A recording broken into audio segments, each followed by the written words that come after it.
జాంకాయలు కోస్తున్నాం. ఇగో చెట్లు చూపి ఒకసారి, జాన్ చెట్లు అన్ని చూపి. చూసాం కదా మన మామిడికాయలు కాదు జాన్ చెట్లు కూడా. దీనికి ఓనర్ ఎవరు అంటే ఇగో వీరసింహారెడ్డి. ఇదిగో అదిగో వీరసింహారెడ్డి. ఇగో నేను బాలకృష్ణ పుట్టినరోజు కాబట్టి డైలాగ్ చెబుతాము.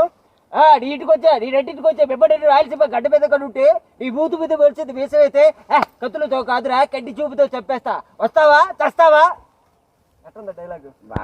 చూసారా ఎక్కడా ఎక్కడా అయ్యో అదిగో కోతనాడు అబ్బా పండుకాయ ఆగో కోతనం. ఇగో చూసారా పండుకాయలు జాంపళ్ళు అంటే ఈ జంపలే ఇగో చూడండి జంపలు చూసారా అద్భుతంగా ఉన్నాయి జాంపళ్ళు. మీరు చూడండి కాయలు, ఇదంతా జాన్ తోటే. ఇగో వీరసింహారెడ్డి ఉన్నాడు. బాయ్ ఏం సంగతి సమరసింహారెడ్డి అదే మొక్క కానీ పేక్ పోతే పేక్ పోతాము, మొక్కని పేక్ పోతాము. మొక్క కానీ పోతే పేక్ పోతావా? ఎవరు పోతా కోడిదా కుక్కదా? ఇదేనండి మన వీరసింహారెడ్డి గారి తోట.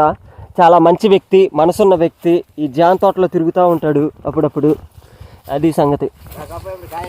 అప్పుడప్పుడు మంచిగా నాకు కూడా కాయలు ఇస్తాడు. మంచి వ్యక్తి మా బాబాయ్. అదిగో తిట్టున్నాడు చూసావా, ఎదవా అంటున్నాడు. ఎదవా బాబాయ్ ఆడు పెద్ద ఎదవా. గురి నన్ను అంటున్నాడు ఏంది? చూసారా ఆ చిరునవ్వుతో అమెరికాని కొనేయచ్చు, లేదు చైనాని కొనేస్తే కరోనా రాకుండా ఉంటుంది. అది